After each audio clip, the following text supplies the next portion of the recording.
على نبينا وعلى آله وأصحابه وسلم أجمعين. السلام عليكم ورحمة الله وبركاته. سو دواada mar kale iyo mar kale oo ku soo dhawaataan madasha maaxda aqoonta mandaca macrifa. caawa waa habeen kale oo ka mid ah habeenadii aynu halkan ku wada caweyn jiray. caawa mawduuceenu wuxuu ku saabsan yahay aqoon isweydaarsi dad aqoon-yahan ah oo halkan fadhiya ayaynu aqoon isweydaarsi samayn doonaa innaga iyo iyaga dhexdoodaba. waxaan mawduuca ku saabsan yahay waxbarashada diiniga ah iyo maadiga ah labadaba. habka ugu saabsan yahay Mustafa Cabdilaahi Xasan Boorle ayaan u wareejin doonaa. waxaan doonaya intiina aan ogeyn ku cusub maanta halkan goobtan waxaa la yidhaahdaa maaxda aqoonta. waxaan ugu talagalay noqoto meel macrifada iyo aqoontu ay kasoo foqato. weygii hal mar ayaynu barta ku kulannaa oo ah habeenka jimcuhu soo gelaya ama habeenka jimcaha. kulankaa waxaa la yidhahdaa caweyska Hargeysa, laakiinse goobtan waxaa ka socda barnaamijyo kale oo dhowr ah. waxaa ka socda barnaamijka Jaarwanaag oo ah muunad aynu doonayno horumarinta dalka oo dhan inaynu bahanta halkan ku tijaabino xaafadda yar hadday ay guuleysato aynu dadka kalena u bandhigno. halkan ay ka socotaa. waxaa ka socota goobtan tababaro kala duwan oo halkan lagu qaadanayo oo dadku markaa intii kooba xiiseynaysa ay soo dalbanayso ay baranayso insha allahu tacaala oo maadooyin kala duwan aqoon koror ama koocs lagu sameynayo si aad u heshaan warbixinaha ku saabsan caweysada kala duwan iyo barnaamijyada kala duwan ee meesha ka baxaya iyo tababarada aanu soo xayeysiin doono. waxaan jeclay inaan inta aan weli websaytada intaan Facebook iyo waxa aynana wareegin inaan WhatsApp dadka kula xiriirno oo aan idiin soo dirno. saas daraadeed waxaa qorataan hadda qaab mobil haysataan lambar baan idin siinaya insha allah. lambarkaas markaa WhatsApp iga soo salaamo kabacdi WhatsApp group baan ku darayaa si aad hadda wixii warbixin iyo ogeysiis aad u heshaan. markaa qorta qofkeeda haysta mobil eber 6 eber 7 eber aan ku celin kale eber 6 waa furaha caadiga 3 eber 7 eber kaas WhatsApp kaas ayaa iga soo salaamaysaa insha allah. kabacdi waxaan ugu darayaa groupka si ay warbixinahu idiin sheegin oo heshaan. waqtiga aynu haysanaa waa saacad. imanka waxaynu ku bilownay waqtigii aynu ku talagashanay oo ahayd 8:15. waxaannu gabagabaynaynaa 9:00 macnaha waynu ka baxaynaa albaabka. marka ka yar horbay qabanaysaa inuu gudoomiyuhu noo soo gabagabeeyo barnaamijka inuu iskiin bara aqoonyahanka halkan fadhiya. waxaan ku wareejinaya anigu Mustafa waa ninka loo hogaamin doono barnaamijka. Mustafa Cabdilaahi Xasan Boorle Mustafa Riyaale ayaa halkan u hogaaminaya barnaamijka isagaana iskiin baraya aqoonyahanka iyo dooda iyo mawduuca. بسم الله والصلاة والسلام على رسول الله صلى الله عليه وسلم. marka hore ilaahay baa mahad iyo ammaan oo dhan ay u sugnaatay subxaanahu wa tacaala. intaa kadib farxad weyn ayay noo tahay caawa inaan aqoonyahanka reer Hargeysa qaar ka mid ah halkan ku wada caweynayno. dadka inta kalena waxaan rajaynayaa in ay intiin halkan joogto oo kaliya maaha inay malaayiin dadweynihii ka faa'iideystaan doodaha iyo barnaamijyada caynkan oo kale ayaan halkan ku qabano oo millions aan kula wadaagno maxaan ku yiraahdaayay technology-ga casriga ah ee maanta dunidii ka dhigay ideg amaba maxaan ku yiraahdaayay hal guri dad ku wada nool oo kale. marka caawa at the end of the game markuu doodu dhamaato waxaan rajaynayaa in qof walba ay sariirtiisa ugu tagto dabeetana halka uu doodii isaguna maaragtay uu ka faa'iideysto haddii ilaahay ka dhigo. barnaamijka caynkan oo kale ah ee doodaha arrimaha bulshada ku saabsan waa barnaamijyo aynu rabno in aynu bulshada guud ahaan wax kaga bedelno. dadku markay doodaan wada hadlaan afkaartooda soo bandhigaan dooduhu waxay kordhiyaan wacyiga iyo garaadka dadka bulshada sidoo kale waxay keenaan isbedel marka saas oo kale loo doodo loo debate gareeyo. caawa waxay noo martiyaa 4 aqoonyahan oo ka mid ah dadkii maxaan ku yiraahdaayay meelo kala duwan runtii wax ku soo bartay waxay noo martay xamse daahir cabdilaahi oo master of public health waa ninkan gacantaa taaga qofkan xaadiriyo say dadka isu bartaan xamse daahir hadda waa agaasimaha guud ee hospitaalka Royal Hospital backgroundkiisuna waa master of public health weeyaan waxaa ku xiga ninkan waa qoraa Cabdinaasir Axmed Ibrahim badankiina waa taqaanaan oo wuxuu ka caan yahay social media waa akhrista weeyaan dadka aadka readeriska waa weeyaan Soomaalida uu ku yar yahay dadka wax akhriya marka dadka strongest weyn ku leeyaan xagga akhriska cilmi baadhis fara badanna uu sameeyay buugaagna uu qoray marka qoraa Cabdinaasirna wala Shonex xagga waxa iga xigta walaashay Ifraax Muuse Ifraax waxa weeyaan waa master of project planning waxayna ka shaqeysaa wasaaradda planningka is leedahay markaas oo xamsana waa master of public health waana agaasimaha guud ee hospitaalka professionkiisa markaa uu helay ka dhiganta xagana waxayna la fadhiyaa waa maxamed cabdi sayaqle waxa weeyaan mar waa qurbo joog reer Bristol marna waa macallin maaragtay aad looga yaqaan Hargeysa ayuu ahaa dad fara badan oo jooga wadanka wax baray runtii galiyay maaragtay inputka badan buu kamid ahaa haddana waxa uu madax ka yahay urur ka shaqeeya Bristol waa economist maxamed laakiin waliba waxa weeyaan maaragtay dadkii wadanka gudihiisa xilligii maaragtay jaamacadda ku qaatay digriga koobaad aan isleeyahay dadka wadanka gudihiisa jooga dadka tirada yar ee fahmay cilmiga barteen buu kamid yahay aad baa loogu soo dhaweeyay Hargeysa oo bariyahan waxaan kula social media laga yaabaa kala socotaan ama warbaahinta kala duwan dhammaan xubnaha ay nagala qayb galiyay horta dooda waa kuwaas sidoo kale waxa ay dooda waqti aan ka sii doonaa kooban dadweynaha markaynu qodob falanqeyno aynu maaragtay doodaan dabeetana idinkaan idin siin doonaa dabeetana afkaartiina iyo maaragtay cabiri doontaan haddii Ilaahay ka dhigo waxaan rabnaa doodahaasi kuwa waaqici ah inay noqdaan kubana kala dhargeyna hal habeen iyo laba habeen toona doodahani way socon doonaan haddii Ilaahay ka dhigo ilaa iyo isbedelka dhabta aynu ka gaareen aan laba cilmi bartay HR iyo cilmiga sociology cilmiga bulshada iyo maamulka bini'aadanka laba cilmi weeyaan cilmiga bulshada markaa ayaan soo bartay haddii aan bulshada wax kaga bedeli kari waayo oo waxba ka bedeli waayo cilmigaygaasi shahaadooyinkii markaa aan soo qaatay waan gubayaa dadkana waxaan u cilaaminayaa cilmigii aan soo bartay inay anfici waayay laakiin maalintaan bulshada wax ka bedelo waan gaaray goolkii marka shuruucda dooda ayaan ku bilaabay deetana doodaynu guda gelayna haddii Ilaahay ka dhigo shuruucda dooda kow waxa ka be on time 3 daqiiqo ayaa la siinayaa qofkiiba deetana inuu waqtigaas maxaan ku yiraahdaa qofku ku ekaado ayaa muhiim to be on the topic mawduuc inuu qofku uu dhinac uga bixi oo su'aasha laga hadlayo inuu ka hadlo bas shuruucda dooda waxa kamid ah no personal attack qofka fikirkiisa waa duri kartaa waxbaad ka sheegi kartaa laakiin shakhsiyadiisa waxa kama sheegi kartid waxa kamid ah shuruucda dooda no interruption qof kale hadlaya hadal ma dhex gelin kartid waynu bilaabanayna marka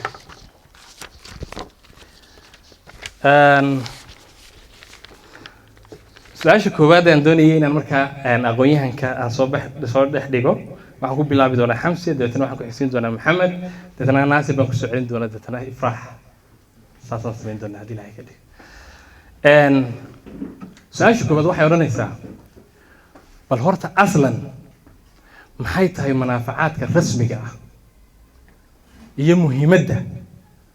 ay leedahay waxbarashada diiniga ah iyo tan maadiga ah taa in la isla fahmo mawduucu wuxuu ka hadlayaa waxbarashada horta in badan baa dad fara wax badan baa la soo galin jibinayaa oo dufcad ciidta ka badan dadka wax bartay aad bay badan yihiin laakiin waxaa la leeyahay saameyntii waxbarashada la leeyahay waxaa markaa laga maarmaan noqotay social problem bay noqotay marka waxa laga maarmaan noqotay markaa inay dood gelino waay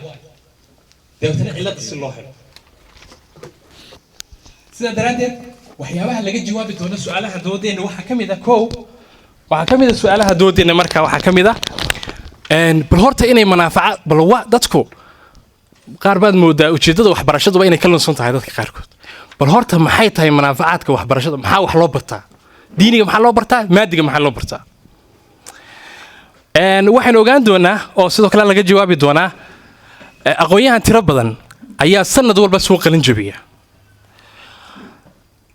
aqoontoodu saameyn la taaban karo wadanka ma ku leedahay ama wadanka aqoontoodu wax ma ka bedeshay hadday ka bedeshay maxay tahay waxay ka bedeshay aynu arki karro haddayna ka bedelin waay ay wax uga bedeli weyda aqoontoodu ma jaamacadaha wax qaldan yihiin ma dadka wax dhiganaya wax ka qaldan yihiin xaggee nambarku ka qaldan yahay inaynu ogaano marka aan soo saaro waxaynu u baahannahay cilmiga diiniga ah iyo cilmiga maadiga ah midkee mudan in loo horreysiiyo inaan ka doodno waayo waxaan arkaynaa in qar la jafayo cilmiga maadiga ah iyo cilmiga diiniga ah midkee mudan horta in la horreysiiyo oo la horbarto su-aasha kale halka kusii hoos jirta waxaa weeyaan se cilmiga diiniga ah oo keliya qofka hadduu barto macnaheed ma waxa weeyaan shaqo ma helayo miya bal in dood la geliyo waxaa kaloo su-aala maxaa sababay in Soomaalidu maanta 99.9 qiyaas imagination weeyaan xooga ay saaraan barashada cilmiga maadiga ah oo kaliya why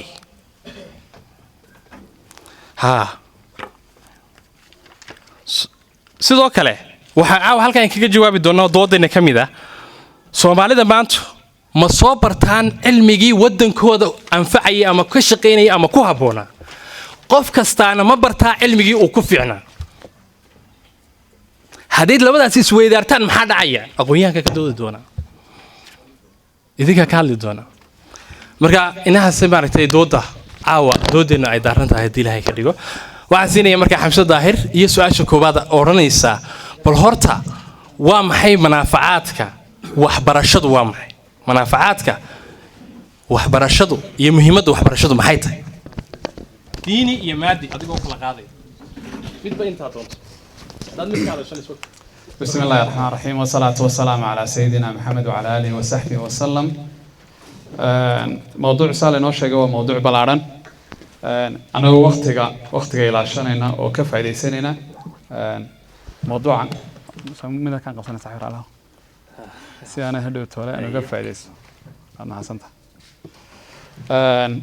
إنتينا منفعة بالي منفعة واحدة هذا واحد رجيني سمرك بيرته wax la soo baxdo waa manfac wax la yiraahdo wax la rajeynayso inuu ku dhasho marka ujeedada ugu weyn ay leenahay muxirku ah manfac rajeynina muxuu yahay way maxaad geedka u beeranaysaa maxaad wax ula soo baxaysaa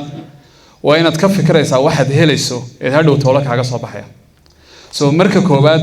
intayna manfac gelin waa inaan joogno horta maxaynu helaynaa oo markan wax barano maxaynu helaynaa su'aasha marka dadku ka jawaabaan ayna dhadhaminaynaa macaanka aqoontu waxay tahay laba arrimood baa markaa jira aqoon marka la aray laba aqoonood ma inuu kala qaadayna ugu sii xoogan imka inta adduunka ku barano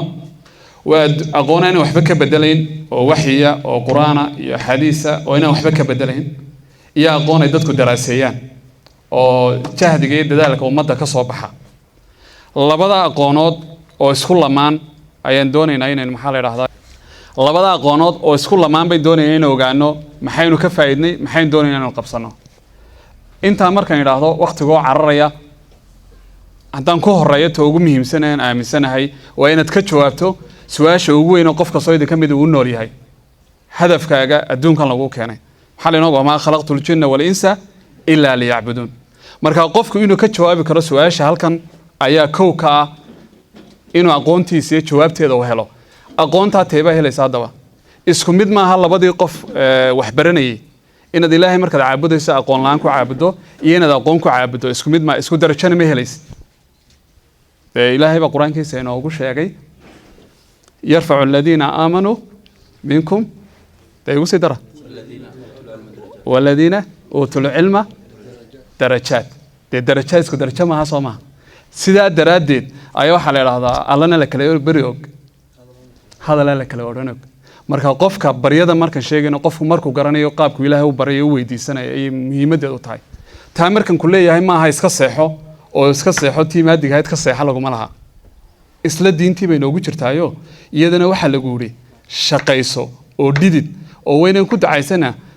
duca yar oo fudud oo qofka soo muhiim oo agteena jooga ku ducaysan karo Allahumma akfini bi halalika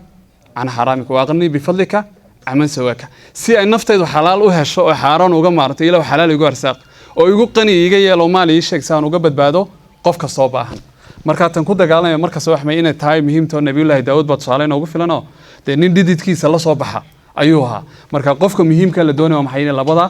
isku dabaqaan waqtiga arkay halkan iga sii cararaya xagga dabaan ka soo galaya assalaamu calaykum waraxmatullaahi wabarakaatuh way aad u mahadsan yahay maxaan ku ilaaday xamse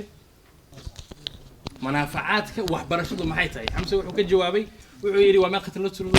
خلقت الجن والإنس إلا ليعبدون بدواء جنة لقوا قلويان وما ديني هاي بسم الله الرحمن الرحيم سؤال شوي بالارنت هاي مقعي محمد عبدي وحن كيمن دالك إنجليزكا دانو هالكم الدقنان شرون معلن كاهن شري سويك محمد علي وانكو فرح سنة دودنا غيب كاهادو haddaan ku soo dhawaado topic-ka iyo faa'iidadu leeyahay wax loo yaqaan education-ka cilmiga diiniga waxa weeye Ilaahay Quraanka wuxuu ku sheegay kelmadda al-cilm iyo wax cilmi la xiriira 49 meelood bay kaga jirtaa Quraanka marka in aktharuhum la yaqiluun in aktharuhum la yafhamuun magaranaysa من سلك طريقا يلتمس فيه علما سهل الله طريق الجنة فضل يعني عالم عن العابد يعني رسولك يقول فضل العالم يعني العالم عن العابد كفضل بيني وأدناكم مركا فرق ودحيا قفك علمك لا يقف كان علمك لهين وسيد رسولك يقفك ودحيا يقفك علمك يرله إذنك هداني ما دو فايدين كلا education كو وليبا كمادية أو دين يقولون قيب كياهي دينك wax loogu baahan yahay waa cibaadadii waa mucaamalaadun ma qofku ka kaco hurdada ilaa qofku intuu seexanayo de nolosheeni waxa ku xiriirsan tahay diin haddii qofku u nool yahay si diiniina haddii imaado faa'iidooyinka kale waxa kamid ah ee ugu muhiimsan maanta aniga hargeysayga muuqda number 1 discipline qofku markuu wax barto waxyaabo helo waxa kamid ah discipline-ku waxa weeye qofku markuu jeel ku xiran yahay iyo qofku markuu iskuul tago wuxuu maraa wax loo yaqaan same wuxuu maraa bath jeel qofku uu soo kacaa wax buu qabtaa uu seexdaa hadana qofku uu toosaa iskuul buu tagaa uu soo noqdaa hadana qofku inuu qabto certain things waa wax nolosha la baro 12 sano qofku markuu cayn ka sameeyo kadib wuxuu baranaya wax loo yaqaan discipline marka inuu qofku xafiis tago inuu ka soo noqdo inuu shaqo tago waxay noqonaysaa wuxuu soo ahaa trained faa'iidooyinka cilmigu leeyahay waxa kamid ah wax loo yaqaan social skill inuu qofku barto sadadka loola xiriiro waxaad la hadlaysaa macallin waxaad la hadlaysaa magarasa maamule waxaad baranaysaa bulshadii classkaagu wuxuu noqonayaa wax loo yaqaan small community dan waxaad develop garanaysaa wax loo yaqaan social skills waxyaabaha kale muhiimka waxa kamid ah ee qofku isagana uu baranayo responsibility qofku markuu muwaadin yahay xil baa saaran naftiisa xil baa ka saaran dalkana xil baa ka saaran waxaad baranaysaa wax loo yaqaan responsibility iyo how your actions in action-kaagu leeyahay consequences waxaad baranaysaa oo kala aqoontu waxay soo dhaweysaa hadana fahanka oo imika qofku markii bulshadu aqoontu waa laba wax loo yaqaan horizontal education iyo vertical education dadku markay qaataan horizontal education ay la gaaraan secondary school waxay si soo dhawaado fahankooda marka imika dalka caalamka Korea ka yimi ee aan lahayn aqoon badan waxay noqonaysaa in ay dadku kala afkaar noqdaan wax yar simple ku dagaalamaan laakiin marka ay dadku aqoon leeyihiin waxa isu dhawaanaya fahankoodii in quality uu yaraanayo ma san waayahay aad buu mahadsan isla su'aashaasi Abdinaasir qora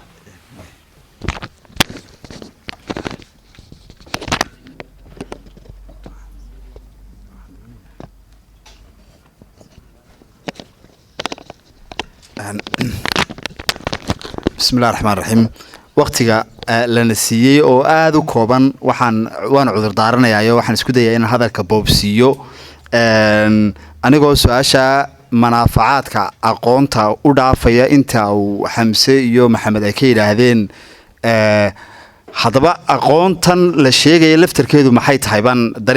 dariiqooyin cilmiga loo maraa jira waxaan aynu baranaa horta waxa weeyaan Western education system tan imika inagu aanu isticmaalaynaa maadiga la yiraahdo waxa weeyaan waa hanaan reer galbeedku dejiyey oo dariiq cilmiga lagu raadiyo oo reer galbeedku jeexeen haddaba kaasi muxuu yahay si ka loo fahmo waxaan u baahanahay inaan fahanno waa kudlad isku xidhan ilbaxnimada reer galbeedka oo wadata hanaankeeda dawladnimo iyo maad aragtay waxa loo yiraahdo policy-ga ama siyaasadda wax lagu maamulo oo wadata aragtideeda dhaqaale ee hantigoosad ayay ka mid tahay hanaankan waxbarashaduna ama Western education systemku haddaba hanaankan waxbarashada ee reer galbeedku waa mid saboolnimo badan ay ka muuqato waa mid goldoloolo fara badan leh waa mid waxaan anigu aragtideeda aan aaminsanahay inaanu wax alla wax manaafacaada oo uu leeyahay ayna jirin waana sababeynaya haddii waqtiga la siiyo waxaan ku sababeynayaa waxbarashada maalin kaste waxa soo qalin jabinaya intaasoo dufcadood ilaahay baan ku dhaartay qoraalka af Soomaaliga ay qoraan uu khaldan yahay graduate-ka jaamacadeena ka baxa warqad hambaliya ama qori karaan shirkadii loo shaqo geeyay way ka cabanayaan marka ma ardaygii baa khaldamay ma nidaamkii waxbarashada khaldamay siyaasad baa jirta hanaanka higher education-ka wadanku ku shaqeeyo la yiraahdo customer is always right qofka wax baranaya ayaa mar kaste saxsan haddaba ardayga wax baranaya hadduu isagu go'aan ka gaadhay kii wax bari lahaa muxuu meesha u yimid wuxuu baranaya soo inaas weydiina maaha ardayga wax la yiraahdaa macalinka ku tijaabi waa la geliyaa galaaska ardayga macalinka ardaydu raalida ka noqotaa wax bara war ardaygu hadduu dooran karayo qofka wax barayo aqoonta leeyahay dee gurigooda iska joogo ma baahnaba in wax la bare marka waxbarashadu ay naga gashay duuni horta ninka Gandhi la yiraahdo wuxuu kamid ahaa aqoonyahankii ka soo horjeeday hanaanka waxbarashada reer galbeedka waxaanu yiri waxbarashada reer galbeedku qalbiga ma quudiso waxba uma tartay qalbiga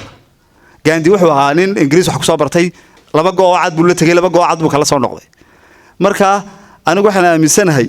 saddex qodob baa aasaas u ah aqoonta Soomaalidu waxay u taqaaneen laba u kala saartay xareed iyo birqod af Soomaalidu aqoon waxay u taqaaneen laba u qaybisay xareed iyo birqod waxay yiraahdeen xareed waa cilmigii Ilaahay soo dejiyay Quraanka sunnaha nabiga iyo ahadiista taa xareed baa la yiraahdaa birqodna waxay u bixiyeen wixii bini'aadmigu abuurta Ilaahay ka barto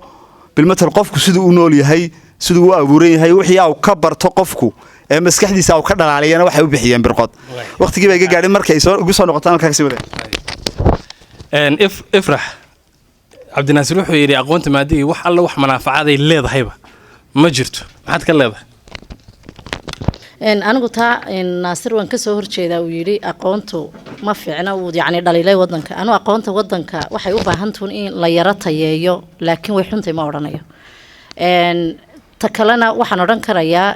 aqoonteenu malaha waxa lagu liitaa un luqadaha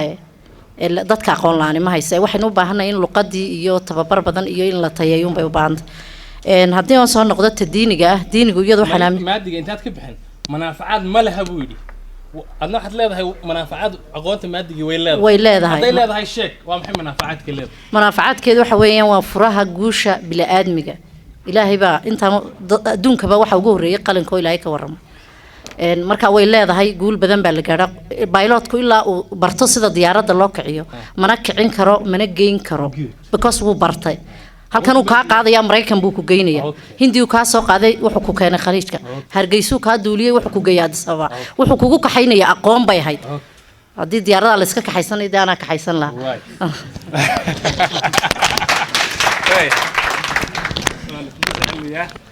بسم الله الرحمن الرحيم ما داود تيم كيري هاي سؤال توصوا باريا أقون تمادي جام اللي جفايدي وقصاره ما أورن كرنا وحنا قلنا سكملكوا علص أقون واحد صمر تهرر ما كان لقي ما دقليليو يحلقي وحلا يغنى جريك فيلسوفرز أقون واحد صمر تحلي ninka physicianka ah uu yahay mathematician uu yahay doctor aqoontana iskama laha reer galbeedku one of the old civilizations in the world waxaa ka mid ah Egypt meelihii DNA-da lagu ogaaday wax loo yaqaan nitrogen isotopes haddaad secondary ka baxdeen caanaha hooyada marka hooyadu inan dhasho iyo markay ilmo dhasho wax loo yaqaano yacni inan way kala culisin caanaha hooyadu scientists-kii ogaaday in islaam buu ahaa ma odhan karno aqoonta reer galbeed baa iska leh laakiin aqoonta maadiga ah waa wax noloshaadu u baahan tahay waana fardul cayn waa waxaad yacni aanay salaadina ku hagaagahayn noloshaaduna hagaagahayn laakiin aqoonta maadiga ah waa wax loo baahan yahay waxaan soo barnay xilligii tartanka cirka wax loo yaqaano competitions of the space aqoon baa lagu tartamayay iminka dalka ingiriiskan ka yimi wuxuu leeyahay waxa loo yaqaano Royal Society of Science waa halkii uu ku jiray waa urur uu ka mid ahaa ninka loo yaqaano Sir Isaac Newton waa magaaladii loo yaqaanay Manchester dhalinyaradu yaqaana magaaladii kubadda ama wax loo yaqaano City of Two Teams magaaladaas waa magaaladii atomka waa magaaladii laga ikhtiraacay wax loo yaqaan Industrial Revolution aqoonta lama odhan karo iminka marka reer galbeedku hadlayaan nin kastaaba wuxuu sameeyay buu ku faanaa haddaad Scotland joogtid waxay ku faanaan wax loo yaqaan Adam Smith iyo wax loo yaqaan philosophy haddaad England joogtidna waxa lagu faanaa wax loo yaqaan Industrial Revolution iyo wax loo yaqaan atom iyo broken down of atoms marka laba way kala duwan yihiin ardaydeenu tayama leeyihiin wax loo yaqaan quality of the education ama wax loo yaqaan productivity marka productivity-gu waxa la dhahaa measures lagu cabiro educational productivity waxa xilka saaray wasaaradda laakiin aqoonta maadiga haddii iska deyno oo salaadu masaajid ku tukano de waxa noqonaa marka dad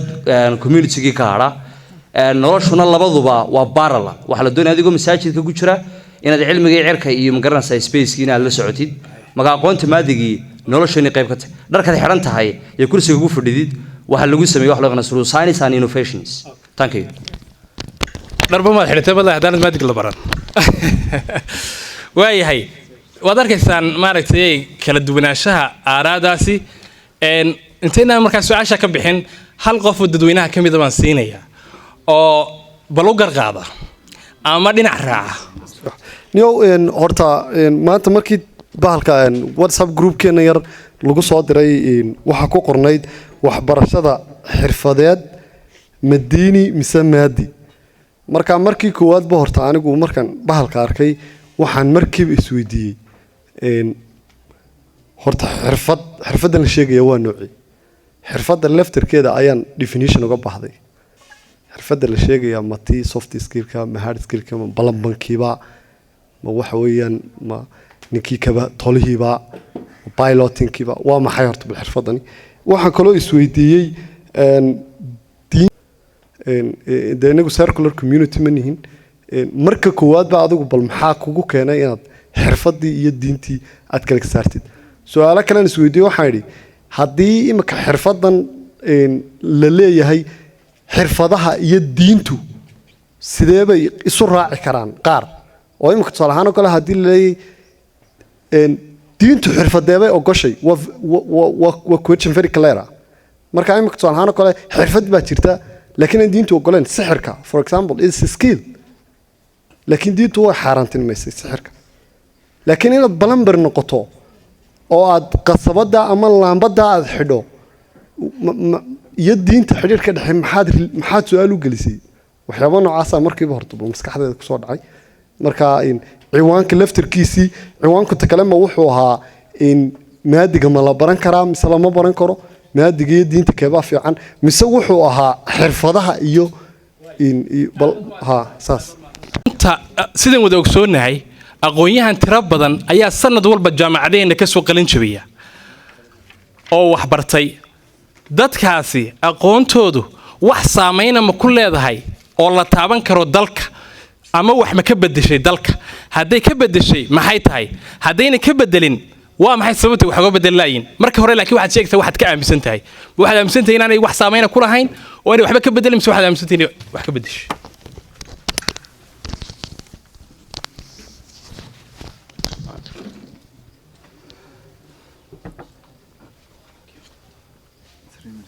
بسم الله الرحمن الرحيم والصلاة والسلام على سيدنا محمد مرة بعد نسكت صار نقلنا waxaan filayaa isla doodii hore cabdinaasir masiix xoojinaya ayo su'aashan waxa ay aqoonta maxay wax uga bedel weyday laba aragtiyoodoo isku dhadhow baa jiray. labada aragtiyood waxa weeye aqoontaasi haddii adduunku dayax-gacmeedu samaystay, innaga dayax-gacmeed iskuullada in lagu dhigo waxba inooma soo kordhinayso. Twin Towers haddii adduunka laga dhigay, Twin Towerska inagu ma lihin, laakiin rideena bannaanka joogta sidii qodaxda looga guri lahaa ninka inooga gura ayaa waxa inoo tahay. saddex shay muxaadaro Allah barkeeyo Cabdibashiir uu joogay habeen dhaweyd uu sheegay erey baan ka guntay. wuxuu yidhi fakri baan nahay. marka ma fakri marka tiraado waxa kugu soo dhacaysa inaad lacag la'aan baa kugu soo dhacaysa iyo jeebka iga marinayo bisaarad baa yara jirtay oo xoogaa shiid baan nahay. laakiin maaha markuu itaabtay waxay noqotay inaan gebigeenu fakri nahay. tusaalahaan hugu aqoonyahanku hugu taabtay, huga ma inagaa leh maanta haddii barbara inaga xidho inoo dhammaatay. caloosheena waxa ku jira xitaa toonta bannaanka laynooga keenaa. maskaxda waxaan dhiganay aqoontan dhiganay waa inagaa Twin Towerska iyo dimuqraasi iyo contingency wixii oo dhan ka warramayna inagoo kitaabkeenina ka madhan. marka hugeeni fakri bayn ka nahay, calooshii fakri bayn ka nahay, maskaxdii fakri bayn ka nahay. daas way markaa noqon mayso guriga dhalalaale kugu xiga adigu ma lihin, adigu waxaad leedahay qarfadan. marka tii qarfadan imika tusaale ahaan laba siisano isku xiga, laba xilo isku xiga, sanadaad bayna jiidha, sanana abaar baynu dhimanaa. weli aqoontu markaa maxay bedeshaa? ilaa aqoontaasi fakriga ay naga saarto waxba ma bedelayso. marka ariga wax isbedel kuma soo kordhiyaan baad leedahay. waxaan de waaba ay muuqataaba saddexdan fakriyan kuu sheegay waa saddex fakri soo maaha. huga may iga bedelayaan, cuntadan cunay may iga bedelayaan, waxaan dhiganay may iga bedelayaan. saddexdaa shay haddaanay bedelayn waa magacuno waxaan sawray video yar oo clip yar oo waxaan arkay dhex cararaya Facebooka. waa ilmo yar uu fikiraya uu soo baxaya waxay laga sameynaya marka bedelka bahal yar baa soo cararaysa, bahasha yar soo cararaysa waa goonkii bay sidaa. goonka ka hor intaanu ku dhicin dub baa maskaxda lagaga dhufanaya.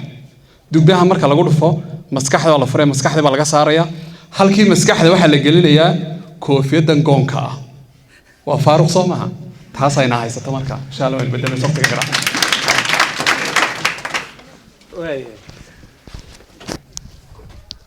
waayahay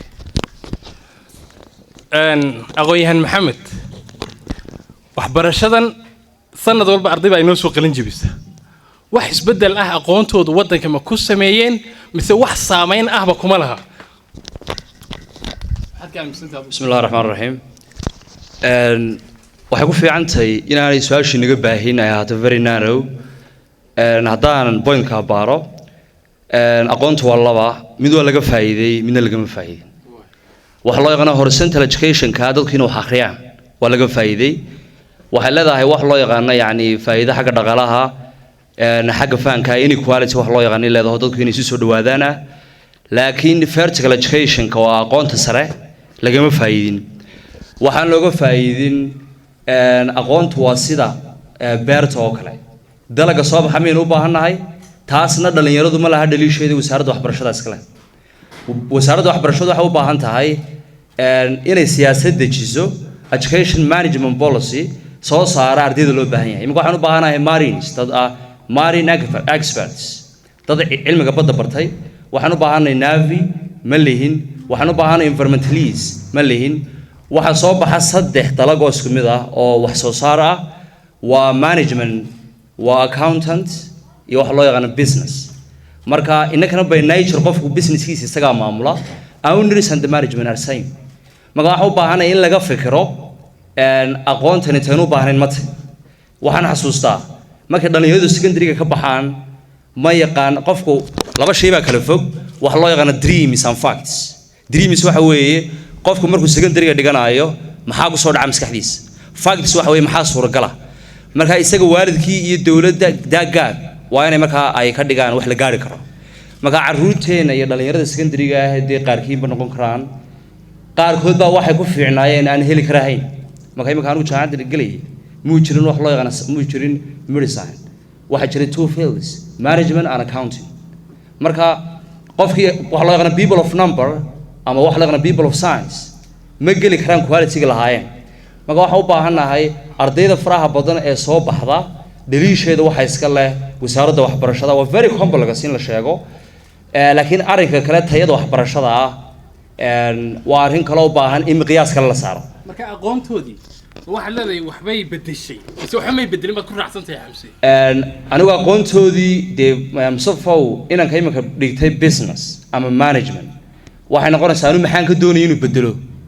eeginankaasi wuxuu muu baran leadership hadduu xitaa leadership bartay kuwii wax bartay ma isbedelku bulshadu isbedelku waa laba wax loo yaqaan physical change iyo wax loo yaqaan yani wax loo yaqaan education well-being hargeysa u yaala inanka saa waxbuu akhriyi karaa ninka sana wax buu fahansan yahay laakiin aqoontii lagu shaqeeyo oo dadku haddii wax bartaan macnaheedu maaha daaraa dhismaaya wadooyinkuna waxay noqonayaan schools macnaheedu maaha dhallinyaraduna waxay barteen arts ayuu badan yihiin artiskana practical kama aha Somaliland waxa soo baxay 10 generation isku mid ah wasaaradda kuma tiraahdo imika anigu waxaan ka qoray wax loo yaqaan differentiations marka jaacada dhiganay waxaan soo qoray 150 geed oo kala duwan ma suura gelin waa yani aqoon buu baahan tahay in dhirteena la barto galool qansax maygaag u kala marka waxa weeye aqoontan u baahanahay waa in wasaar waa in laga hadlo sanad hore looga hadlo marka dhalinyaradu wax arkaan way Cabdinaasir Baasiniya way bismillaahir rahmaanir rahiim anu waxaan ka hadlay barkii hore horta waxbarasho tacliintan reer galbeedku ay noo keeneen haddaad imika internetka gelisaan Western education system baa la dunida wax badan baa laga qoray 300 sano ayay ku guuleysteen loolankii ilbaxnimooyinka dunida soo maray inay adkaadaan oo iyagu ma aragtay gacan sareeyaan islaamku ummadda islaamka la yiraahdaa 300 sano markii aqoonti dariiqa ay aqoonta u mareysay ay reer galbeedku u sameeyeen cayd bay noqotay wax horumar way gaari kar weeyday sababtuna waxa weeyaan waxa iskuulka aynu ku wada dhiganaa waxa la yiraahdaa Darwinism theory ama aragtidii Darwin ninkii la oran jiray maxaan ku rahdayay environmentalist ka ahaa 3 sano baaritaan oo wadiba wuxuu ku soo ogaaday inuu bini'aadmigu daanyeer ka yimiday halka ay ku jirto hadaba halka ay ku jirto nuxurka aqoonta reer galbeedku waxa weeyaan waar aqoontu wax falsafad la yiraahdo iyo aragti bay ku dhisan tahay aqoontan reer galbeedku falsafada iyo aragtida ka dambaysa waxa weeyaan secularism waxa weeyaan cilmaaniyad waa ilaah la'aan marka waxay ku ururaysaa maadaama dhuuxa aqoontu uu yahay falsafada ay xambaarsan tahay falsafadii ay xambaarsaneedna ay ilaah la'aan tahay waxa weeyaan waa baadinimo ninka la yiraahdo professor Hawking wuxuu ka mid ahaa Cambridge University kursiga ugu sareeyay ku fadhiyay physics theoretical physics ku dhigi jiray jaamacadda buug badan buu qoray 1985 wuxuu qoray buug la yiraahdo The End of the History at the end of the knowledge buu qoray wuxuu leeyahay aqoonta bini'aadmigu waxay ku dhamaataa meesha la yiraahdo marka la gaaro qaraxii adduunyadan sababay waxa la yiraahdaa Big Bang halkaas ay ku dhamaataa uu leeyahay waaba halkii aqoontu ka bilaabato xagga shariicada oo abuurtii ilaahay inuu ilaahay waxa soo dhan sameeyay halkii ay ku bilaabmaysay buu ku dhamaataa marka aqoonta reer galbeedku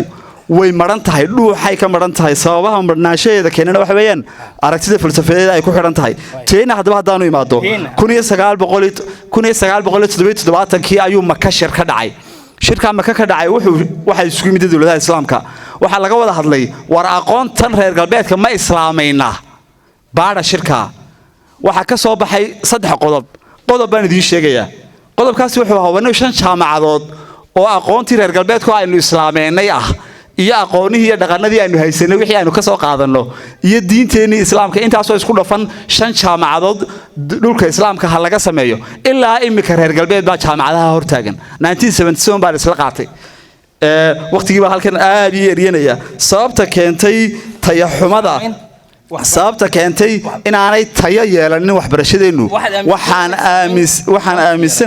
waxaan aaminsanahay inaan saaman yeelan wadankeena kaliya tamaha horta marka hore number of graduates waxa la dadka qalin jabiya jaamacadaha ka baxa saameyn kuma yeeshaan dhaqaalaha marka hore dadkan soo qalin jabinaya saameyn dhaqaalaha kuma yeeshaan hal tusaale soo qaadana Switzerland waxa ka mid tahay wadamada Yurub ugu xoolaha badan dadkeeda wax bartay ee qalin jabiyana Yurub waxay ka mid yihiin wadamada ugu yar marka inagu meeshan ka eegina markay dadku qalin jabiyaan inay dhaqaaluhu isbedelayo halka ma yaala arintuye war dadku xirfadaha la baro dadku reading skillska wallahi ardayga jaamacadda ka baxa xirfada sida wax loo akhriyo ma yaqaan xaqiiq xisaabta iyo maxaan dhahday ingiriisiga labada midna kuma wanaagsana oo aas-aas waxa la yiraahdaa tacliinta sare marka waxa weeyaan siyaasad hagta aqoonta oo dawladeedna maynu samaysanin. aye ifrax jaamacadaha waddankeena aqoonta laga bartay waddankeena wax saameyna oo la taaban karo ma ku yeelatay mise kuma yeelan sida saaxiibada ee aaminsan bismillaahi raxmaani raxiim anigu waan ka soo horjeedaa gruubkan aqoonyahanka way waxaan taaganay waxbarashadu way fiican tahay imankaba intaynu dalka ku wadna waayo waddankeena markaad eegto 70% ama in ka badan waa waxa ka yar 30 jir qofkii garanaya anagu garanaya kii kalena ana ogeysiinay waxaynu nahay dal curdina oo imanka dagaala iyo ka soo doogay imankaynu the establishment ama aasaas ku jirna dal kastoo adduunkiina dhibaatadan ina haysata iyo dhibaatooyin ka badan buu soo maray waxay u baahan yihiin in improvement loo sameeyo oo hawshii la wado skills buu ka dhawaajiyay Naasir in skills wadanka loo sameeyo waabaynu dadaalna hadaynu intanoo jaamacadood iyo intanoo arday iyo intanoo graduate inagoo dhaqaalihiina aad ogtihiin dawladeenuna ay yartoon capacity badan u haynin waxaan aaminsanahay dadka iyo society-guba way dadaaleen waxaan u soo noqonayaa xirfadihii imaga qofkii og baa og group baa jira dibadda kuma qano agaasimayaal guud iyo wasiiriyo cid kasta leh waxaynu sameynaynaa ama kicinaynaa institute-kii weynaa Hargeysa ku yaale Hargeysa Institute ee xirfadaha marka way soo socotaa hadba waxaad aaminsantahay in aqoontii ay barteen ardayda jaamacadaha ka soo qalin jabisay sanad walba ay wadanka wax ku soo kordhisay wax tareen waxbay tareen way dadaaleen wax badan bay tareen wadanka dhan yaa u shaqeeya yaa handal gareeya yaa shirkadaha xisaabiya yaa en business ka fura yaa en wasaaradaha yaa hay'adaha ka shaqeeya yaa inaan gaasirin aqoontiin laakiin ha loo sameeyo improvement ha la tayeeyo saasaan anigu aaminsanahay aad baad mahadsantahay waxaan siinaa markaa dadweynaha مساحات كده لهيت qodobkaasi wuxuu yahay aqoonteenu mid tahay caalamku waxa la isticmaalaa kelmad loo yaqaan competence aqoonta hargeysa lama tahay competitive of course wait iminka UK waxa igu yimi ilaa 3 arday meelahaas aanu macallin ugu ahaan jiray hargeysa waxa igu dimisay 10 sano meelaha inaan ka baxay tuulada Arabsiyo ayaa Mareykan tagay aqoontu waa competitive way aqoonta hargeysa taala waa competitive way marka Soomaaliland waa dal yar waa aqoon la tartami karta caalamka wixii lagu dhigtay halkan baa lagu galay Harvard iyo jaamacadaha Ingiriiska jaamacadaha ugu fiican marka macnaheedu ma aha ardayga jooga halkani aqoontiisa uu ku tartami karaa ee aqoontuna politics ma aha marka in la yiraahdo in la su'aashan waxa weeyaan ardayga reer Japan ee Mareykan wax ka soo bartay matalan tusaale ahaan oo kale sida aqoontiisa ay Japan wax uga bedeshay ardayga Soomaaliga ah ee dhulkan Soomaalida wax ku bartay aqoontiisa maxay wadankiisa ka bedeshay this is my question walaal Mustafa dialogue waxa weeye hakad kaga iibinaysi meelaha baan kaga imanaya anigu waxa loo yaqaan waxa muhiim ah aqoonta qofku markuu barto to be successful in education it doesn't mean you are successful in life and successful in country ma qofka aqoonta ku fiican class ka dhiganay macnaheedu ma aha dalku bedeli kara ma in dalka la bedela hawl kale weey waa arrin very complex ah miiskan yar iyo time kana lagama doodi karo laakiin tan sala qarnay waxa weeye aqoonteenu waa uniform way soo wada act waxa loo baahan in la kala duwo laakiin aqoonteenu waa competitive way inuu ilmada Ingiriisiga halkan nin baan ku arkay dhalinyaro ah ee istar horteeda he is going England halsadu ku tagay waxa laga rabaa in England jaamacadaha la iskaga yimaado qofku checking buu maray taxan buu maraa waa competitive way uu tartami karaa inanka reer Ingiriis uu la tartami karaa marka waxay Japan iyo Hargeysa u dhaxeeya waa dawladda way inanka Hargeysa jooga waa competitive way marka wax la yaqaan education policy fiican ma jiro meel loo challenge-ga aniga 15 sano ka hor marka secondary school-ka joogay hor yaalay ayaa inanka dhalinyarada maanta joogana hor yaala unless we solve that we not getting result aad baad mahadsan tahay halkan waxaan ugu qoraa 5 su'aalood laakiin 5 su'aalood waqtiga dirtii iyo mawduuca xasaasiya dirtii kama wada gaari karo mawduuca imka aan marnaa ma dhaafayna ilaa meel aan dhaagno marka caawa qodobkaas ku ekaanayna qodobkaas waxa weeyaan waxbarashada dalka ay dad ardaydeena wax baratay aqoontoodii maxay tartay hatta qofka noloshiisa maxay ka bedeshay wadanka noloshiisa maxay ku soo biirisay ma mishiinbu sameeyay muxuu soo kordhiyay marka dadweynaha siinaya haye ninkaas marka hore ilaahay baa mahad leh dhammaanna madashada kasoo qabshay waan salaamayaa aqoon-yahanka inooga casuumanay aad baan idin salaamayaa anigu runtii anoon mawduuca dhan u dhaafayn waxaan qabaa meeshana wax ka khaldayiin maaha aqoon-yahan wax kasoo baranaya mustafa imaka etoobiya wax kasoo bartay xamse waa la mid maxaan sayaqla imaka halkaas ka yimi UK marka meesha wax ka khaldayiin waxa weeye waa siyaasadeenna aynu wax ku baranano waxa inaga dhiman wax loo yaqaan civil education qof markuu barto dawladnimada ayuu wax bedeli karaa ama economy ahaw ama engineer ahaw ama dhaktar ahaw markaad garanayso civil education-ka ee lagu baro dawladnimada iyo shuruucdeeda ayaad wax qaban kartaa kurdigan imika waxaan sheeganaa muwaadiniin reer Somaliland waxaan sooninaa identification ama aqoonsi Somaliland maxaad muwaadin ku tahay biyo ma heshid leer ma heshid caafimaad ma heshid waxbarashada tayo male marka waxaan oran karaa waxa inaga dhiman manhaj dhan oo ah in dawladnimada la barto waxaan la koosanun burbur iyo dawlad qariban marka ma sheegi karno qofka wax baranaya wax baranaya naftiisa qolo wax baranaya waa sababta qofkii markuu wax soo barto uu keenayo qaadama dhirgeen uu noqdo 200 raasoow marka waxaan aaminsanahay in lagu soo kordhiyo wasaaradda waxbarashada iyo cid ka soo liidha noqonaysa ay keento civil education aad baa u mahadsantahay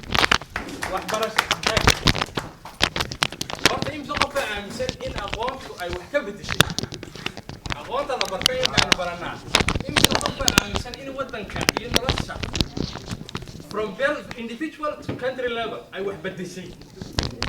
ay bagacanta ay tahay waaya dejiya mise qofka aaminsan in aqoontan ay baranay wax bedelinba wax saameyn ku lahayn la taaban bari dood marka caynka soo qaybsanaysa ay mustafa waay bismillaahir rahmaanir rahiim bismillaahir rahmaanir rahiim alxamdulillaah rabbil caalamiin horta shirku wada salaamay yahay martida iyo panelka labadaba marka su'aasha uu nimaado horta waa su'aal complex ah intaanad su'aalaha complex ka imanna waxa u baahan tahay dariiq dheer oo ka horeeyo su'aasha soo marto markaynu leenahay aqoonta reer galbeedka horta aqoonta reer galbeed ma laha waxa weeyaan waa aqoon caalami ah oo islaamku beeskeeda leeyahay marka hore waxa weeyaan barnaamijku ka imanayaa qaybtan labaad ee aqoonta cibaadada ama waxa la diiniga ayaa islaamku markay diintoodii ka tageen ayay tii adduunyadana ilaabeen marka waxay hadeynaan ilaaheenii ku xidhnayn oo ayna iimaankeenu qaweysnayn maxay yeelay marka hore ka soo barnaamijka midda kale aqoontuna ma aha uun tan isbedbedelaysa ee ciidamada lagu leeyahay waan soo socda wala waan ku soo socda marka halkaas aad ka ogaan doontaa in wax taraysan kare oo waxa weeyaan qofka bini'aadankii laba u geey waa aqoon xisaab soo maaha reer galbeed kuma hagi karo kuma oran karo laba u geey saddex weeyaan ama shan weeyaan ama laba kuma oran karo taas waa taa marka aan waxaan aaminsanahay aqoonta wadanku in ay wax tartay ayaan aaminsanahay sababtan uu aaminsanahay waxa weeyaan tusaale ahaan oo kale Soomaalidu heer bay taagnaan jirtay ani haddaad aragto imka tusaale ahaan oo kale literacy-ga ka soo qaad ilaa aqoontu literacy-ga ka soo bilaasay numeracy-ga boqolkiiba 6 wax akhri jiray 1970 laakiin maanta Soomaalidu boqolkiiba 5 waxbay akhridaa waa qodob waxa kale oo ay bedeshay caafimaadkeena maanta wada arkaysa wax qalliinkii maskaxda iyo xamsa sameeya xafiiskiisu uu sameeyaa dhakhtarkiisu uu sameeyaa ee loo tagi jiray Hindiya Japan Turki loo tagi jiray waa la sameeyaa waa caafimaad wax ka tartay maxay hayday ayaa inkastoo inaan wali oran karin Soomaaliba boqolkiiba wax qalaysa haddana dhakhaatiir badan oo Soomaaliyeed wax qasha ayaa waxa weeyaan marka percentage-ka aynu ka doonaynay may gaarin waa dood kale laakiin sa aqoontu inay wadanka wax tartay oo wax isbedeleen waa cadaan taa qofna kama murmi karo kama doodi karo waa qodobkaas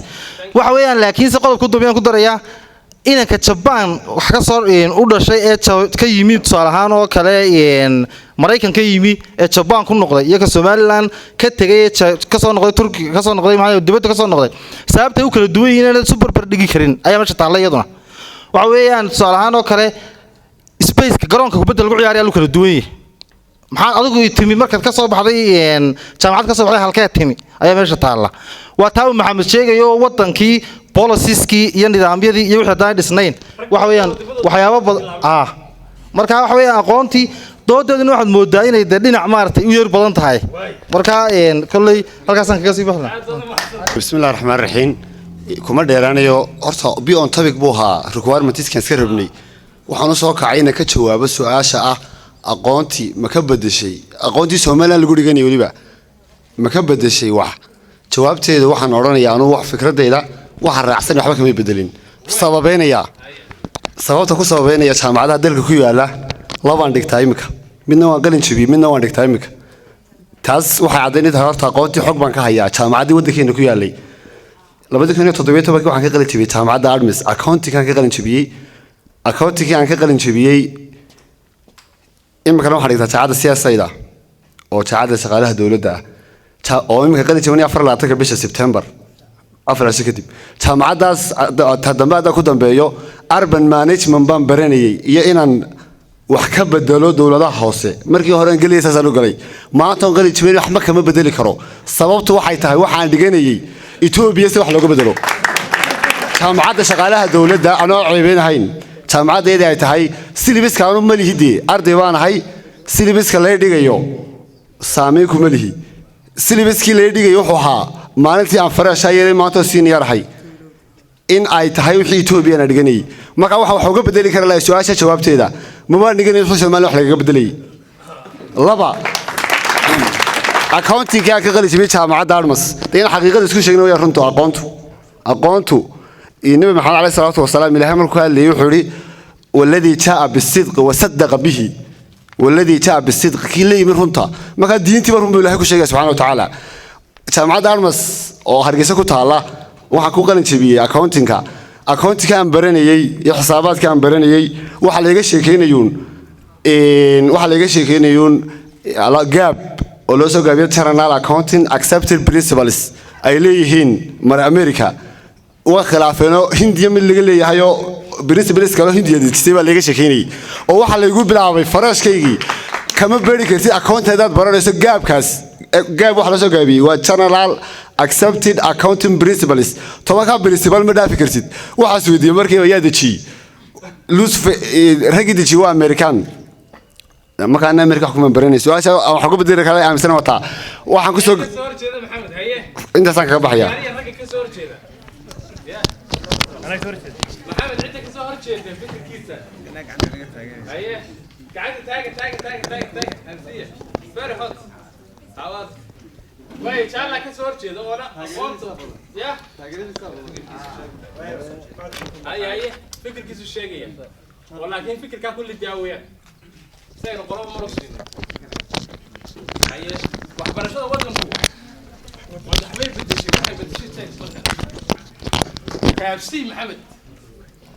بسم الله الرحمن الرحيم marka hore aad iyo aad baan salaamay dhamaan marti sharafka iyo aqoonyahanka labeenta ee meesha isugu yimi markaynu ka hadalno aqoonta wadanka taala waan ku dhuminayay markaynu ka hadalno aqoonta wadanka taala ma tahay mid wax bedeshay aynu leenahay way bedeshay laakiin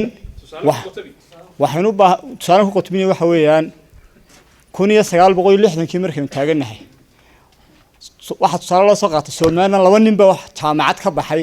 ama wax qori kara ama wax oran kara waxa jiray waa baalkii madaxweyne Siiraanyo iyo Xaaji Ibraahim Cigaal waxa soo raabay Maxamed Cali iyo 10 nin oo la shaqeynayay macna waxa weeyaan waa labeentii waagan 10 qof bay ahaayeen laakiin waxaynu u baahanahay markaynu doonno aqoonta aynu barano in la bahalayo la wadaniyo taynu doonno taas waxa weey bulshadeenu inay horta fahanto halkaynu taaganay 70kii iyo halkaynu maanta taaganay in horta kala duwan waa taas point la isku waraacay inuu fahanana aynu baahanahay laakiin waxaynu u baahanahay tay naga dhiman waxa weeyaan in la wadaniyo si hadafkan leenaynu gaarno marka weeyaan cilmigeenu waa inuu ka turjumaa bulshadeenu halka wax ka arkayso marka inta ku soo gabagabeynay haddii aqoonta wadanka wax lagu baranayo iyo intaasoo kuno ardayo sanad walba soo qalin jibtaa haddii aqoontooda ay waxtar leedahay sax dee caynkaasaan kusii soconaynaa oo wax mushkilad ma jirto weeyaan haddayna waxtar lahayna dee ciladaynu baaraynaa ay caawaan isu sheegno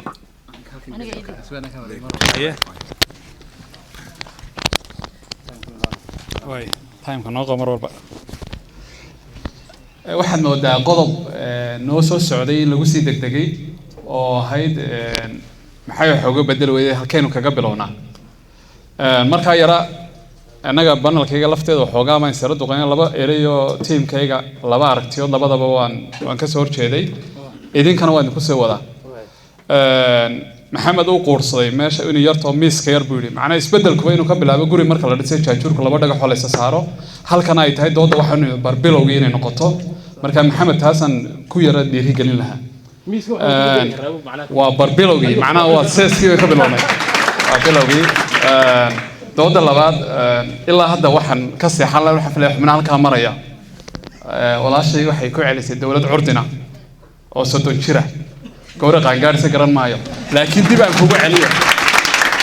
dib aan idinku celiyo 1999 Soomaha xilli aan ka sii yarayn ma u malaynaysaa dowladnimada Soomaaliya inay ka xooganayd 1999 xilliga dugsi sare markaasaan maxamed cali arday nagu furaanayn xilliga malaha muuqaalwan iska yaryarnay xilliga oo topican ku jira oo topican ku dhex jira xilliga anoo waxbarashada ku sheegaya waxbarashada systemkeenu xilligaas uu ka xooganayo ardayga aidka gala marka foonka galayso ilaa wasaaradda iska soo diiwaan geliso lagu jaagarayo way adkeeyay dugsi sare gasha imkana jaamacadaha samana camadaha loo gala taas way arkaysaa isbedelka dowladnimada inaynu reefo soo sii socno halkan leenahay waxba uu akhriyi karaa waxaan ka warramaynaa isbedelku waxa weeye qof hantu akhriyi karo oo English furan ku hadlay oo Soomaali badan ku hadlay karo oo Carabi ku hadlay Faransiis ay barano laakiin aanay qodaxda inaga goyn karayn aqoontaasi ma oran karayno caafimaadkii wuxuu soo qaaday taakiidiyay qofkii halka iska xoojinayo lacag badan baa naga baxdo haddaan heli lahayn mid deegaan oo dalka u dhashay oo wax ka bedelay 30 sano jaamacada caafimaad leenay ma haday noo soo saarnaan waliba dhaqaatiirteena dhibta ugu weyn ee jirta dadka medicine-ka noo soo barta dawlad ma jirto laakiin dhibaatada ugu weyn ee macna dawlad hagtaa ma jirto laakiin barnaamijka jira waa maxay dhammaantood marka medicine-ka soo bartaan halka specialty ka geli lahaayeen hay'aday galaan as a public health ku shaqeeyaan caafimaadkuna waa gacan ku hayn 5 sano haduu ka dhex maqnaado dhakhtarka qofkaas ka maqno wuxuu ku bilaabmay halkuu jaamacadda ku bilaabmay taas markaa jirto medicine-keenu inuu hoos u socomay imka 3-4 speciality helina iyadana rajo fiican ma qabna salaam alaykum dalka ka soo bixi doono ilaahay khayr ka dhig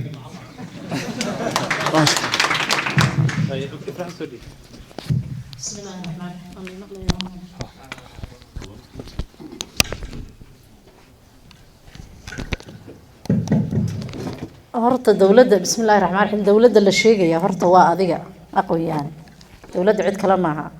ciday dawladdu wax ka qaban kari la adahay ee hortaaganna runtan sheegaya ay qabyaalada la qadaminna waa dhalinyarada gaar ahaan ragga haddii imaka mid laga qaado xil waad soo dagaalamaysaa adoo qorisita haddii lagu yidhaa wadadan laguma ganacsadee halkana la istaagaa fadhiiso ragga qoriga soo qaadanay marka horta dawladda iyay maamusha haddaan loo hogaansamayn waa marka hore ta kale ku daraya waxa weeyaan aqoontu wax badan bay wadankeena ka bedeshay waxay u baahan tahay in la tayeeyo waan ku celcelinaya constructionka ama guryaha iyo fooqyada dhaadheer aynu dhisano may dhisin Ethiopian iyo Japan toona reer Soomaaliland baa waa ko midwiferyga ama adna ka umuliya ama isbitaalka weyn ama menhalna waa hablaheeni wax bartay Japan iyo Mareykan toona kuumu iman oo kama umuliyo dumarka maxamed oo dhinac fadhiyo aqoon-yahan Ingiriisku ka soo baxay inamadeenan kale aqoon-yahaniinta wadamo kale anigu ilaa master Hargeysa ku qaatay waan ku qab weynay inaan wadankayga wax badan ka qaban karayo waan u diyaarsanahay marka diigaga yaa ka qaada dhaqaatiirta yaa kaaga shaqeeya laamiyada waxa dhisa injineeradii golis ka baxay baa dhisa iyo kuwa Hargeysa ka baxa dhisa dhismaha waxa ku dhisa inamada injineerada civil engineer-ka ahay wadanka Telesom iyo kambaniyada iyo Somtel waxa u shaqeeya inamadii golis ka baxay telecommunication-ka Mareykan iyo Japan toona kaaga ma shaqeeyo marka tayeyn baynu u baahanahay dawladda lagu sheegayaana maaha wasiir meel fadhiya ama madaxweynaha maaha dawladdu waa adiga adigu qaybtaada qabo wixii aad wadanka kaga bedeli kartaa aqoontaada kaga bedel okay waayahay maxamed baasiinaya iyo naasir adiga bismillaahir rahmaanir rahiim horta waxa ku faraxsanahay inaan tool badan ku yeeshay halkan oo ila qaba fikirka waxaan ku soo 2015 baan anoo jaamacadda Golis madaxdeeda kamida Djibouti safar ugu baxnay Ismaaciil Margeelaan la kulanay waxaan ka sheekaysanay hanaanka waxbarashada Djibouti iyo hanaanka waxbarashada ee Somaliland deetana Ismaaciil wuxuu nagu la dooday wuxuu nagu yiri malaha waxa idin fiicnaan lahayd inaad anu imika hal jaamacad baan leeyahay buuri deetana iyo technical school deeto ardayga iskuulkan farsamada gala ayaa shaqada ka hor hela ardayga jaamacadda gala ma fahamsan haddaba walaal markaynu isweydiino aqoonta jaamacadda ee masterta la yiraahdaa suuqa Hargeysa maxay ka goysaa haddaan su'aasha jawaabteeda isweydiino waxba kama goyso waxa wax ka gooya 6 bilood oo leeyda ninka barta 6 bilood oo leeyda ninka barta ama solar systemka sida loo rakibo ninkaasa wax ka jara daqiiqada hadda siisa waxaan ka sheekeynayaa sheekayro aad u koobane nin waashmaan ahaayo Hindiya ka shaqeyn jiray ayay gabadh maamula iskuulkii lagu soo qoray maamulihii baa waxay tiri waashmaanku waa inuu ugu yaraan wax qoro waxna akhriye waxay eriday waxa la wixii waashmaan aan waxba qori karin sababta waxay tiri warqadda macalinka ka dhacday muhiimka ma akhrin karo markay eriday ayaa waxay siisay xaq yar dabadeetana xaq yar abu ninkii intuu ku soo iibsaday nacnac ayuu iskuulka hortiisa ku iibiyay dabeetana muddo kadib uu ninkii nin lacag la hodana noqdo lacag badan buu lahaysii dabeetana isagoo bangida Hindiya ku yaala mid kamid ah isticmaala ay gabadhii bangiga haysay ku tiri war ninka waxa soo lacag bangiga u yaalaan ma adiga adeer ha waa aniga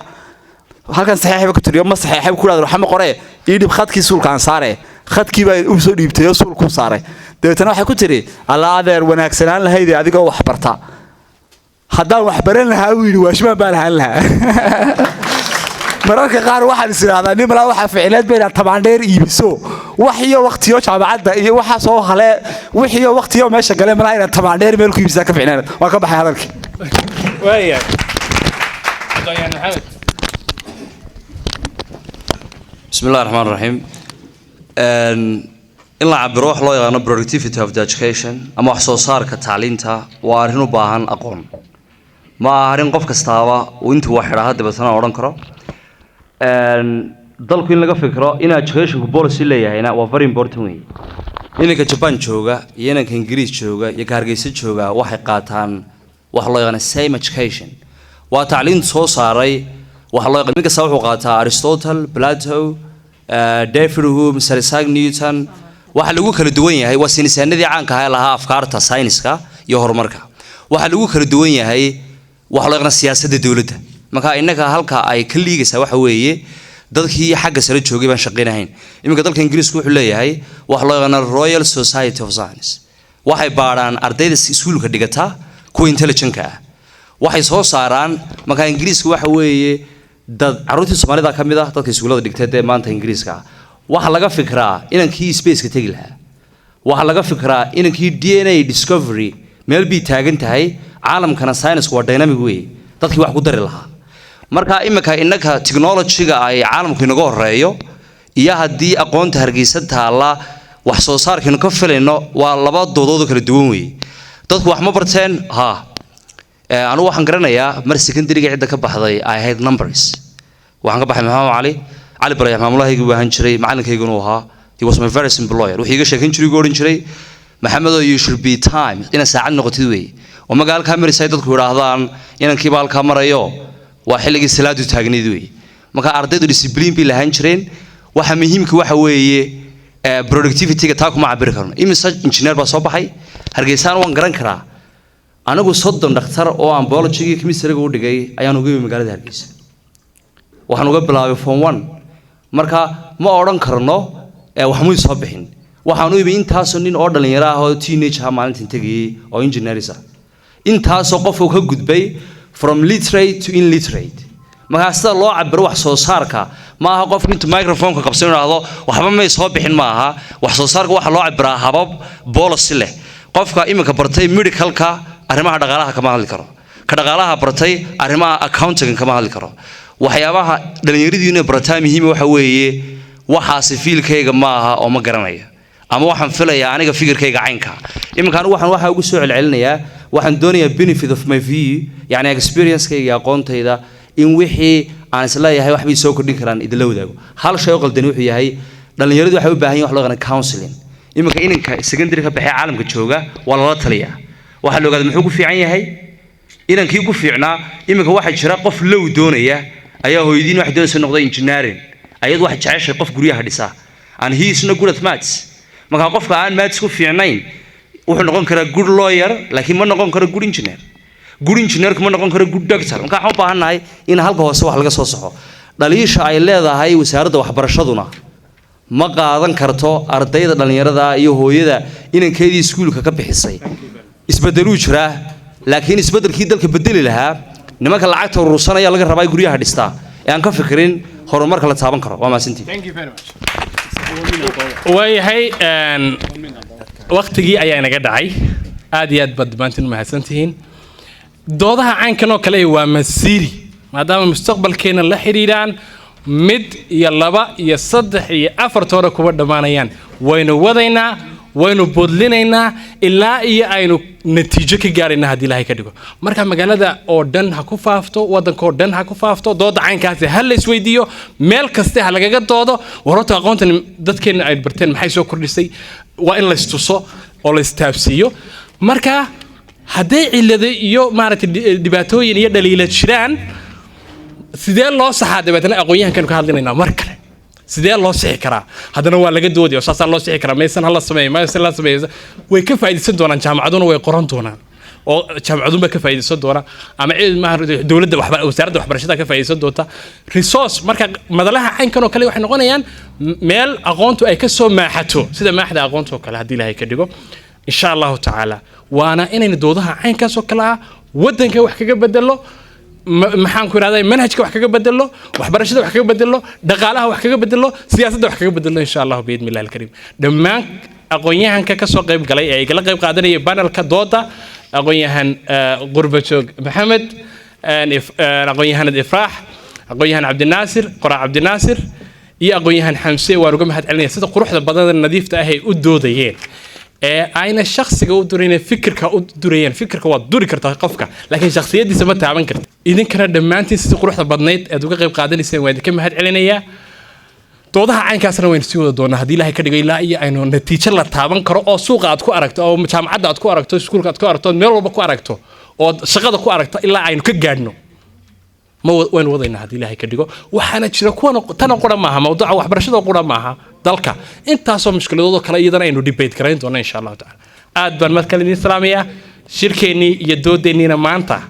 intaasaynu ku idlaynaynaa laakiin waa dood soconaysoo furan haddii ilaahay ka dhigo waa dood furan weeyaan insha allah thank you